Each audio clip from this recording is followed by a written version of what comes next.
বর্ষবরণের প্রস্তুতির সবশেষ খবর জানাতে এই মুহূর্তে ঢাকা বিশ্ববিদ্যালয়ের চারুকলা থেকে যোগ দিচ্ছেন সহকর্মী আল কাসির। কাসির, আপনি এখনো সেখানেই আছেন, 12টায় কথা হয়েছিল, কি অবস্থা? 2 ঘন্টায় আপডেট কি? শেষ দিকের কি কাজ এখন?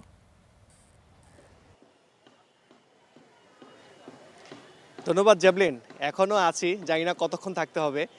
2 ঘন্টা আগে যে আপডেটটা আপনাকে দিয়েছিলাম, এখন সেই আপডেটে একটুখানি ভাটা পড়েছে, কারণ সকাল থেকে দর্শনার্থী যারা এখানে এসেছিলেন, যারা দেখতে এসেছিলেন এই পয়লা বৈশাখের কার্যক্রমের সবশেষ পরিস্থিতি যারা দেখতে এসেছিলেন, তাদের সংখ্যাটা অনেকটাই কমে গেছে, কারণ বাইরে রোদের প্রখরতা অনেক বেশি।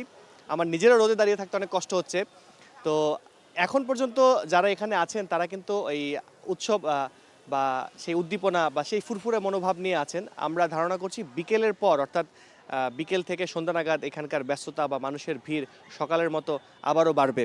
তো জ্যাভলিন, আমি সকালে আপনাকে যে খবরটা বলেছিলাম যে আজকে চৈত্রের শেষ দিন এবং রোদের প্রখরতা সেটা কিন্তু প্রমাণ করে দেয় যে আজকে চৈত্রের শেষ দিন এবং আগামীকাল কিন্তু বৈশাখের প্রথম দিন। এবং প্রকৃতিতে এই বৈশাখের প্রথম দিন বা বৈশাখকে ঘিরে কিন্তু চারুকলার যেমন প্রস্তুতি চলছে, প্রকৃতিতেও কিন্তু অন্যরকম একটা বার্তা দিচ্ছে, অন্যরকম একটা আবহাওয়া আজকে কিন্তু প্রকৃতিতে খেয়াল করেছি আমরা। আপনি যদি বাইরে যান তাহলে আপনিও সেটা অনুভব করতে পারবেন। তো সব মিলিয়ে আগামীকালের যেই শোভাযাত্রা বা মঙ্গল শোভাযাত্রা, বৈশাখী শোভাযাত্রা যেটাই বলেন না কেন, সেই শোভাযাত্রার প্রস্তুতি একেবারেই শেষ।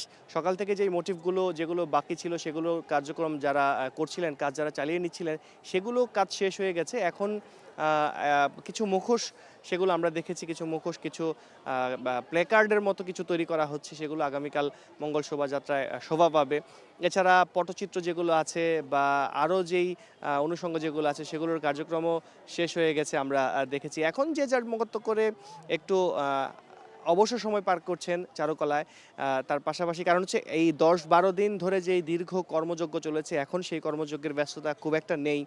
কেউ কেউ ফাইনাল টাচ দিচ্ছেন বা একটু ঘুরে দেখছেন, সেখান থেকে যদি কিছু কারেকশন থাকে সেই কারেকশনগুলো করছেন। এছাড়া সব মিলিয়ে মঙ্গল শোভাযাত্রাকে কেন্দ্র করে নানান বয়সের, নানান পেশার মানুষজন এখানে আসছেন।